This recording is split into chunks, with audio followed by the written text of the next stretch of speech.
You got the job, or the relationship, or the money, or the body. Whatever it was, the thing you told yourself would finally make you feel different. And for a while, maybe it did. Then it didn't. Now you're looking at the next thing, telling yourself that one will be different, that this time when you arrive, it will stick. It won't. And the reason has nothing to do with you and everything to do with the brain you were born with. Because the feeling you're chasing, that sense of finally being okay, finally being enough, finally being at rest, your brain is not built to let you keep it. Not because you're doing something wrong, because keeping you wanting is exactly what your brain was designed to do. The Hedonic Treadmill. In 1978, two psychologists, Philip Brickman and Donald Campbell, published a study that changed everything researchers thought they knew about happiness. They compared three groups: lottery winners who had recently come into life-changing money, people who had recently become paralyzed, and ordinary people as the control group. The prediction most of us would make is obvious. Lottery winners, dramatically happier. Paralyzed people, dramatically less happy. The data said something else. Within a year, lottery winners reported nearly identical happiness levels to the control group. The euphoria had faded. The new house, the new car, the new life, background. And the paralyzed individuals, while initially devastated, reported daily happiness far higher than most people would predict. Both groups had adapted. The treadmill had moved them back. Brickman and Cable called this the hedonic treadmill. You run towards something, you reach it. The treadmill carries you back to baseline. And then you run again. The finish line keeps moving, not because life is cruel, because your brain was never designed to let you stop. Your brain was never designed to make you happy. This is what most self-help content refuses to say. The brain is not optimized for happiness. It is optimized for survival. And for almost all of human history, survival required the same thing, wanting more food, more shelter, more status. The wanting itself was the mechanism, not the reward.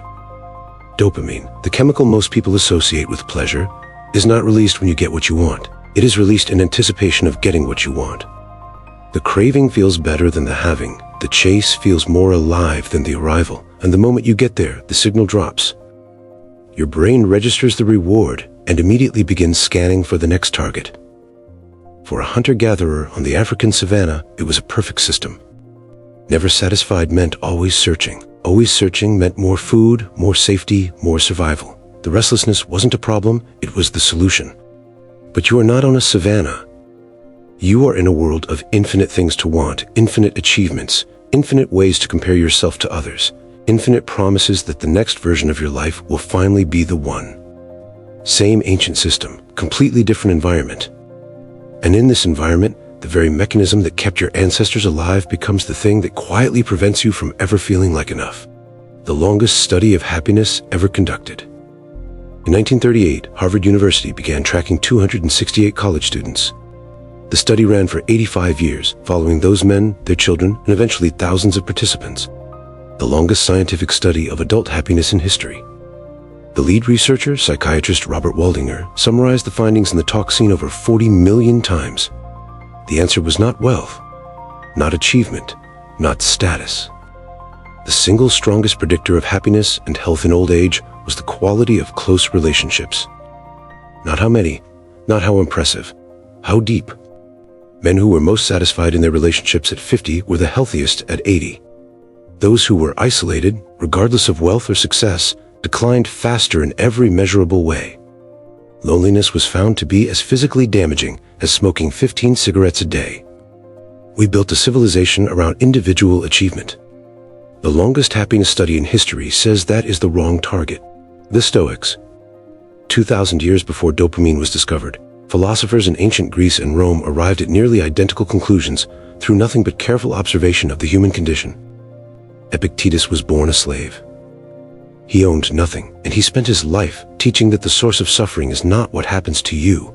It is the gap between what you expect and what you get. Some things are in our power, he wrote. Our own judgments, our own values, our own response to what happens. Everything else, the opinions of others, how things turned out, not in our power. Confuse those two categories, and you will suffer regardless of what you achieve. Understand them, and you can be steady regardless of what you lose. Marcus Aurelius was the most powerful man in the Roman Empire. And in his private journal, never written for anyone else, he returned again and again to the same question. Not how to get more, how to want less of what he could not control.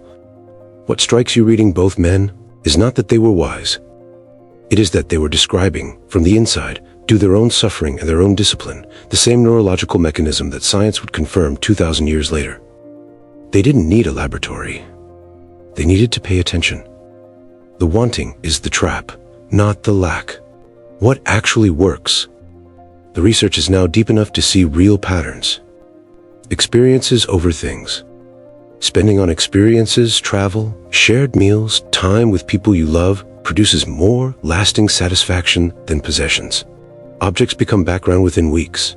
Experiences become memory. Memory becomes identity. They compound rather than fade. Relationships over achievement. Study after study, culture after culture, the quality of your close relationships is the strongest predictor of how you feel about your life. Not what you've built, not what you've earned. Meaning over pleasure. People who pursue meaning, even through difficulty, report higher life satisfaction than those who pursue pleasure alone. Viktor Frankl survived the concentration camps and built an entire school of psychotherapy around one observation. Those who had a reason to live could bear almost anything, wanting what you already have. Deliberate attention to what is already present, imagining your life without what you currently take for granted, measurably shifts how the brain processes reward. The Stoics called it negative visualization. Modern psychology calls it savoring. The label doesn't matter. The mechanism is real and it works. Here is what none of this means. It does not mean stop wanting. It does not mean ambition is wrong. Some of the most content people in history were also among the most driven. It means something more specific. The treadmill will keep moving whether you understand it or not. No amount of insight makes you immune, but understanding the mechanism changes what you choose to point it at. Relationships that deepen over years don't fade the way a promotion fades. Meaning that grows from what you've built doesn't collapse when you reach the next milestone. Presence, actually being inside a moment instead of already planning the next one, is one of the few things the treadmill cannot metabolize.